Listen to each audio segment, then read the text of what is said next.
Hi hello नमस्कार मित्रमैत्रिणींनो. तर आजच्या या नवीन व्हिडिओमध्ये आपल्या सर्वांचं खूप खूप स्वागत. आणि आजच्या व्हिडिओचं कारण असं आहे की अश्विनी ताईंचं आहे लग्न आणि लग्नासाठी मी ठेवलेलं आहे घरी केळवण आणि माझ्या जावेच्या घरी देखील केळवण झालेलं आहे. तर हा जावेच्या घरचा व्हिडिओ आहे, आपण बघू शकता. आमच्या दोघींचाच कंपॅरिझन होणार आहे.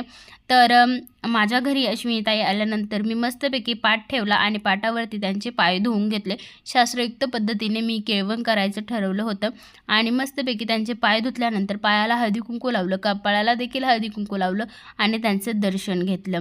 नणंदबाई ह्या माझ्या नणंदबाई आहेत आणि मी तुम्हाला आजच्या व्हिडिओमध्ये दाखवणार आहे वैष्णवीने कसं केळवण केलं आणि मी कसं केळवण केलं. तुम्हाला कोणाचं आवडतं हे तुम्ही नक्की सांगा. आणि अशा पद्धतीने आम्ही केळवण करायला सुरुवात केलेली आहे. माझं स्वागत झाल्यानंतर वैष्णवीने देखील कसं स्वागत केलं हेही तुम्हाला दाखवणार आहे. तर ह्या आहेत नवरीबाईच्या बहिणाबाई, म्हणजे ह्या माझ्या नणंदबाईच आहेत. त्यांचे देखील मी मस्तपैकी पाय धुवून घेतलेले आहे. त्यांच्या पायाला हळदी कुंकू लावलं, डोक्याला हळदी कुंकू लावलं.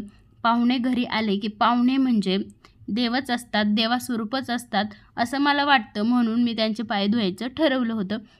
आणि त्यांच्या मुली म्हणजे माझ्या भाच्या लागतात, म्हणून मला असं वाटलं भाच्यांचीही पाय धुवून घ्यावी, म्हणून त्या मी छोट्या मुलीला बोलवलं आणि तिचं नाव जान्हवी आहे. तिचेही पाय मस्तपैकी मी धुवून घेतले. तिच्याही पायाला हळदी कुंकू लावलं, तिच्याही कपाळाला हळदी कुंकू लावलं आणि मस्तपैकी तिचंही डोकं टेकून पाया पडून दर्शन घेतलं. आणि ती खूप हसत होती, गोड हसत होती, मस्त दिसत होती आणि तिलाही वाटत असेल ही काय करते. पण आमच्या सासूबाईंनी शिकवलेलं होतं की भाषीच्या पाया पडलं की काशी घडते. आणि तर माझ्या घरचं स्वागत तुम्ही बघितलेलं आहे. तिच्या घरी वैष्णवीच्या घरी एंट्री अशी झाली होती आणि माझ्या घरी ही अशी एंट्री झालेली होती, आपण बघू शकता. आणि इथे येऊन बसल्याच्या नंतर मी केळीचं पान वगैरे मांडलेलं होतं, त्याच्या साईडनी फुलं लावलेली होती, वरतीही थोडंसं डेकोरेशन केलं होतं. मला जमेल तसं, फार सुंदर नाही केलं पण मला जमेल तसं आणि मनापासून डेकोरेशन मी केलेलं होतं. पण वैष्णवीने खूपच छान डेकोरेशन केलं होतं. पण तुम्हाला कुणाचं आवडतं हे तुम्ही सांगा. मस्तपैकी रांगोळी वगैरे काढलेली होती आणि बसायला पाट वगैरे टाकलं होता फुलांनी, मस्त असं चौरंग त्याने सजवलेला होता आणि मध्ये मस्तपैकी ताट ठेवलेलं होतं. आणि एंट्री अशी झालेली आहे, ती बॅक साईडनी सुद्धा तिने दाखवलेली आहे, आपण बघू शकता. आणि छान वाटत आहे आणि ती खरंच सजावट सुंदर केलेली आहे. आणि आता माझ्या घरचं बघूया. आम्ही असं तिथं त्यांना नेऊन ठेवलं आणि बघूया आता मी वाढून घेते एकदा मी काय काय बनवलं हे मी तुम्हाला दाखवते. तर मी बनवलेली आहे मस्तपैकी खीर. गोडाच्या जेवणामध्ये गोड पदार्थ आहे खीर आणि त्यानंतरचा पदार्थ आहे कुरडई आणि पापड. कुरडई पापड अश्विनीताईला आवडतात आणि अजून भात देखील अश्विनीताईंना खूप आवडतो. त्यांच्या मम्मीने मला सांगितलं होतं अश्विनीताईंना मसाले भात आवडतो, त्याच्यामुळे मी वरण भात करण्याच्या ऐवजी मसाले भात केलेला होता, कारण त्या रोज संध्याकाळी मसाले भात करतात असं त्यांच्या मम्मींनी मला सांगितलेलं होतं. आणि असं ह्या पद्धतीने मी जेवण करून घेतलं, चपाती मांडून घेतली आणि मी हे जेवण केळीच्या पानावर मांडलं. केळवण आहे म्हणून केळीच्या पानावर मांडलं. आणि तुम्हाला हे जेवण कसं वाटतंय हे बघा. कसं वाटते बघून तर काही कळणार नाही, पण मी अश्विनीताईंना चांगलं खडसावून सांगितलं होतं जेवण करताना जेवणाचा घास घ्यायचा आणि घास खाल्ल्यानंतर मला सांगायचं जेवण खूप सुंदर झालं आहे असं म्हणायचं. पण त्यांनी घास घेतला हातात आणि जेवण छान झालं असं सांगितलं. आणि मग मी त्यांना म्हणलं तुम्ही असं का सांगितलं, तर त्यांनी सांगितलं मला जेवणाच्या वासावरूनच कळलं, जेवणाचा सुगंधच खूप छान येत होता त्यावरूनच कळलं की जेवण सुंदर आहे, म्हणून मी आधीच सांगून टाकलं. आणि अशा पद्धतीने सगळे त्यांच्याबरोबर आलेले सगळे जेवायला बसलेले होते, तुटक बसलेले होते आणि मस्तपैकी त्यांचं जेवण झाल्याच्या नंतर आता हे जे दिसते ते वैष्णवीचे इकडले आहे. वैष्णवीच्या तिथे माझ्या ह्या सासूबाई आहेत, त्या आहेत. सर्वांनी असं मस्तपैकी हे केलेलं आहे, तिला अश्विनीताईंना घास घातलेला आहे, आपण बघू शकता.